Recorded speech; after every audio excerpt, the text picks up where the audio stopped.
You are working hard at the exact things that no longer make you better. You answer the questions you already know, rehearse the part of the job that already feels smooth, repeat the tutorial whose result you can predict. Then, when one real task exposes the place where your skill stops, you step sideways into more familiar work. The day still looks disciplined. You practice and may have produced something clean. But the weakness that limits your usefulness did not receive a single honest repetition. A programmer keeps rebuilding familiar features while the same failing state remains unexplained. A salesperson perfects the comfortable opening but avoids the objection that breaks the conversation. A student rereads the chapter they understand and skips the problem type that makes them feel slow. A writer polishes sentences while the argument still collapses under one obvious counterexample. Familiar practice can keep a skill ready. The problem begins when it repeatedly protects one precise limitation from being tested. You call it staying productive. But if the same point keeps stopping your work and your practice keeps moving around it, you are not training the skill that the real task requires. You are arranging the session so you can leave feeling competent. Familiar work pays immediately. You move faster, you make fewer mistakes, you know what good looks like. It confirms competence without testing its edge. An edge rep feels different.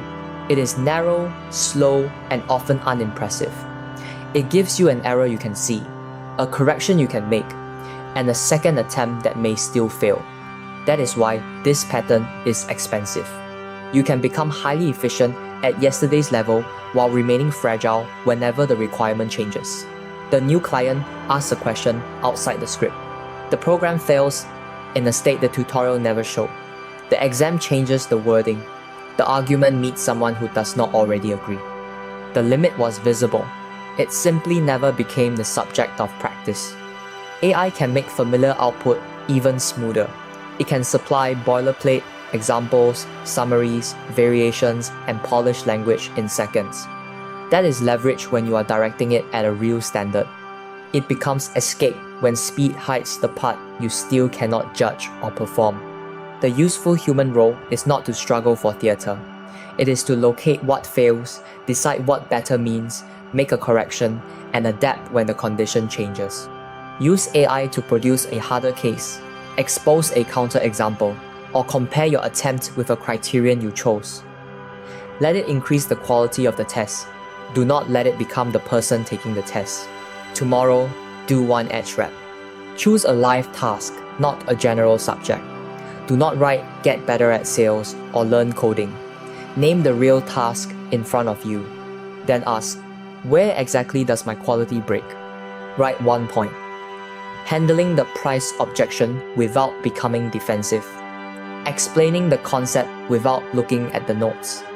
Debugging the failing state instead of rebuilding the part that works. Making the argument survive one strong counterexample. Now, define a visible criterion. The answer addresses the objection directly. The explanation is accurate in plain language. The failing test passes for the right reason.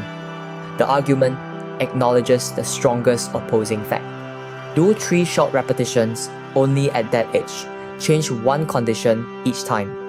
After every round, write 3 lines. Error. Correction. Next, variation. AI may generate the next scenario, challenge the reasoning, or check the attempt against the criterion. You still make the decision, perform the rep, and explain why the correction is better. If the rep is too complicated, remove background complexity but keep the same failure point. Do not retreat to the part that already makes you look good. Stop after 3 rounds. The purpose is not to finish the whole project or punish yourself with difficulty. It is to give one limitation 3 honest contexts with correction. That is how the identity changes. You stop asking comfortable work to prove that you are capable. You become willing to find the exact place where your usefulness breaks and train there without drama. Keep the skills you have sharp, but do not confuse fluency with growth. The edge will make you slower. It will make your mistakes visible. Good. Now your effort finally has somewhere new to go. You do not need more hours practicing what you already know. You need honest repetitions where you do not know yet.